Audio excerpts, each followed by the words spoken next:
this is literally like the most secure place in the world. So at this rate, I actually think that China are literally going to leave people behind. And the sacrifice that the Chinese people made. It happened on this site eventually led to the massacre in Nanjin.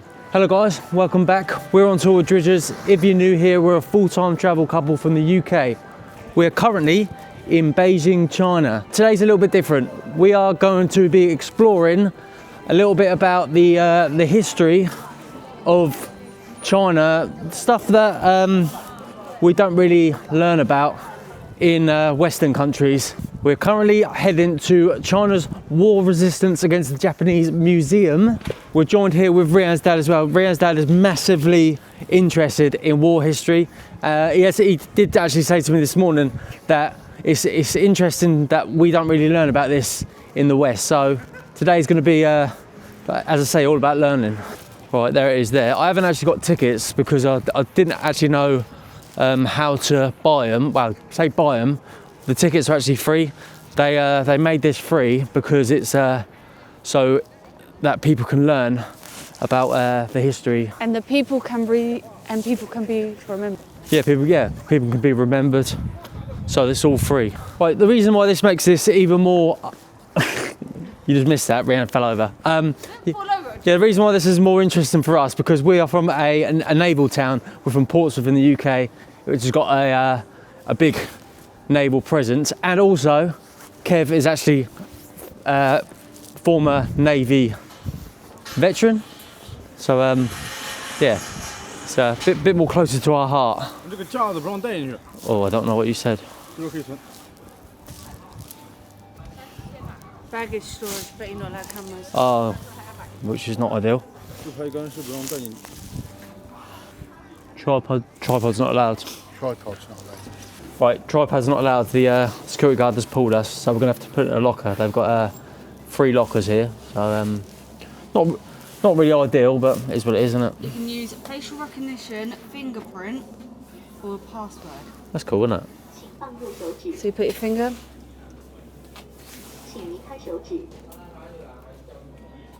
What's it saying? Please remove finger first, then insert it. Yeah.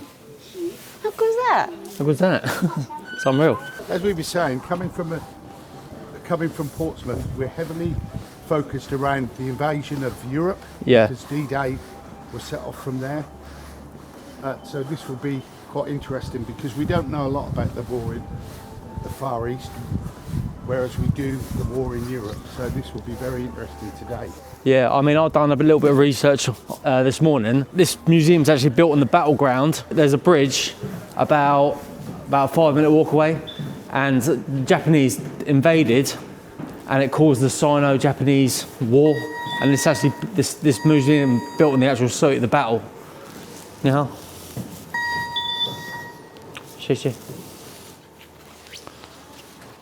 I was just going through.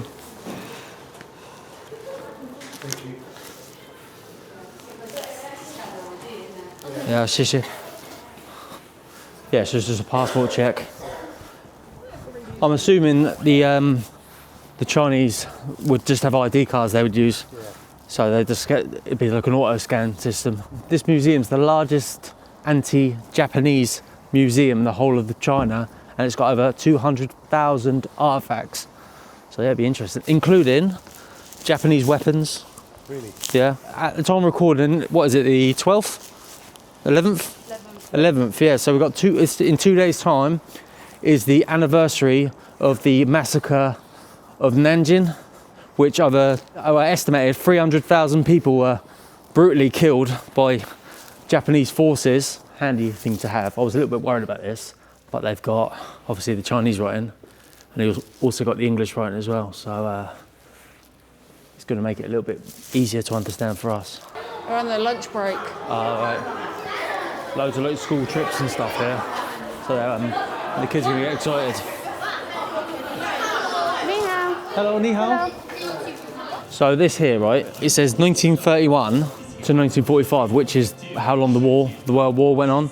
So we in the UK and in Europe, we always learned that the World War started in 1939, but that is when Europe entered the war. So we don't learn about the full scale of the war, even though it's a world war. September the 1st.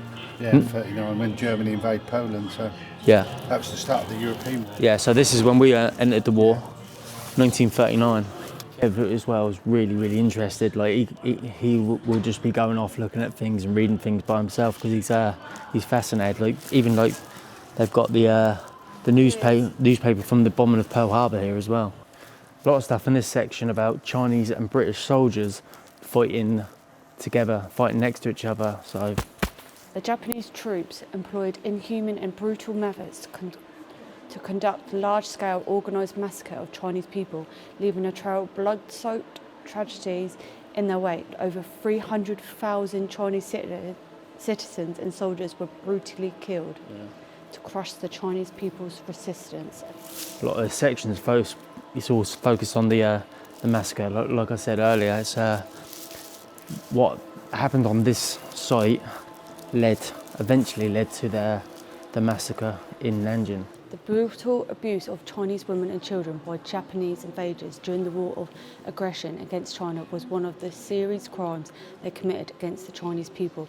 The invading Japanese army set up the comfort station in a variety of parts of China. Chinese women were forced to serve as sexual slaves. They suffered unpredictable humiliation, and countless Chinese children were abused and killed by Japanese troops. So you hear about the Holocaust with Poland and Germany, but you don't hear all the enslaved labours and all the tragic things that go on here.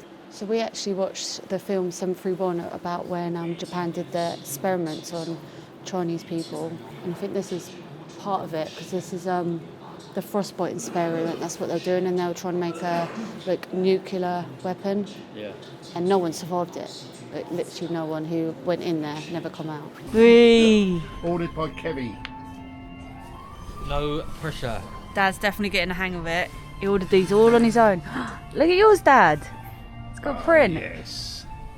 Oh, yeah. Whoa. Don't know who's used. Mine's a hot chocolate. This this is this is a very famous brand in China.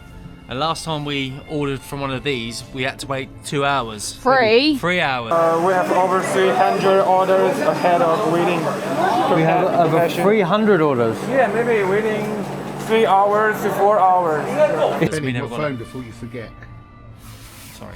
please. Sorry. Don't trust him, no one does. He knows what I'm like. I'm surprised at how little I knew about the Chinese resistance.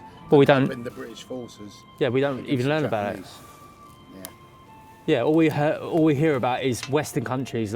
So, the USA will always tell British people, "Oh, if it wasn't for you, you'll be speaking German," you know. But we don't learn about the Chinese, how Britain working with the Chinese to fight Japan, and we don't know all this stuff. No.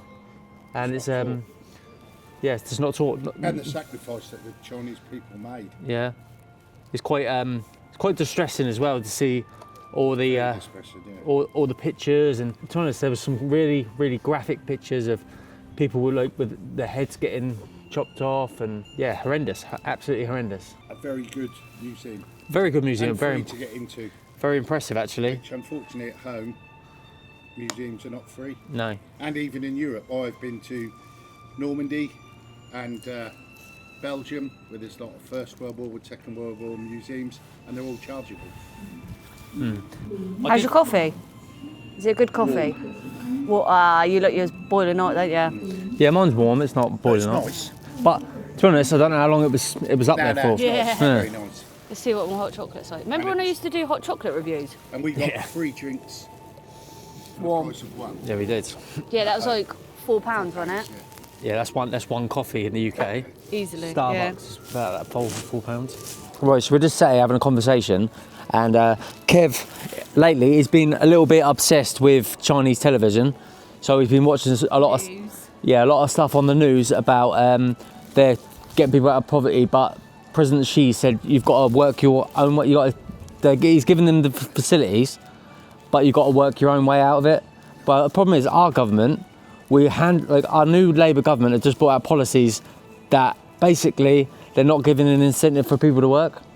So it's different. Like, how can you grow a country when no one's going to work? So basically, the Chinese government are trying to get people out of poverty, but they're trying to make people work as well. So the whole country benefits. And what did you say about like all the launches there's been? 19 launches this month, Yeah. I believe. So at this rate, I actually think that China are literally going to leave people behind. It's going to be hard to compete. It's mad. 3 satellites went up this week, I believe. Right, we have come to Tiananmen Square. I know what you're thinking. You can't go to Beijing without going to Tiananmen Square. Well, it's our 3rd time in Beijing, and there always seems to be a reason why we can't come here. And so we're here, and we're going to try and actually see Tiananmen Square. Ni hao. Hello. Ni hao. Tiananmen Square. This way. That way. How do we get there? How do we get there? Fly? No, I just thought there would be a path. So this is literally like the most secure place in the world. The reason why we don't ever manage to see the square, because obviously when we've been there before, I used to think that Tiananmen Square was just a square that you could just walk onto, but it's the most secure square I've ever seen in your life. So we're obviously walking down the road at the moment because the pavement is blocked off. We then need to go all the way up there, past loads of security, just to enter the square. So it's a bit of a nightmare, but we just got to get it done, because I will be fuming if we don't get it done this time.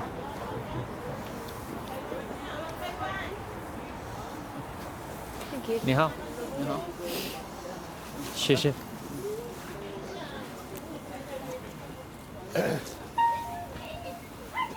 Coffee. Thank you. That is the most security I've had the whole time I've been in China.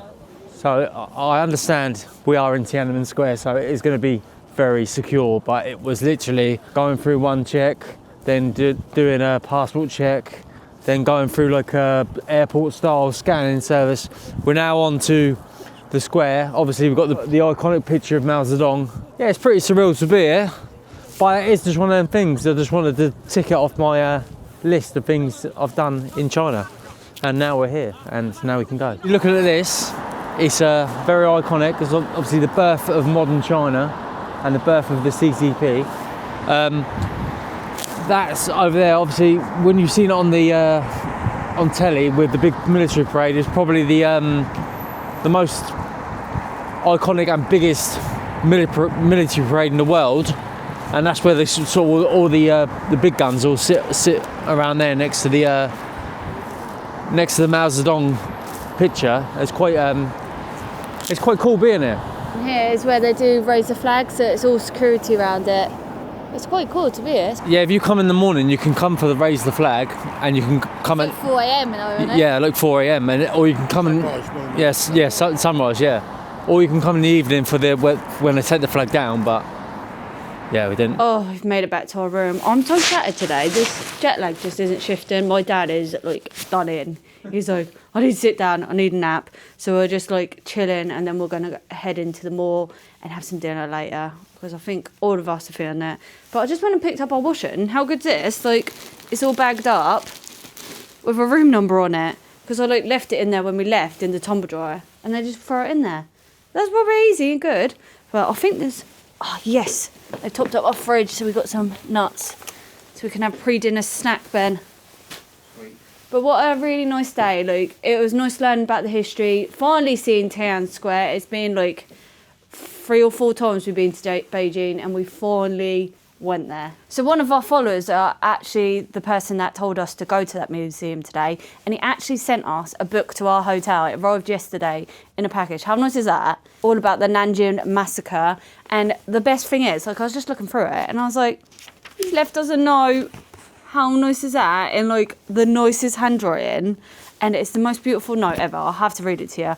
Dear Reanne and Benjamin, thank you for your open hearts, for your journey to see, and for your courage to seek the truth of a country you've come to love.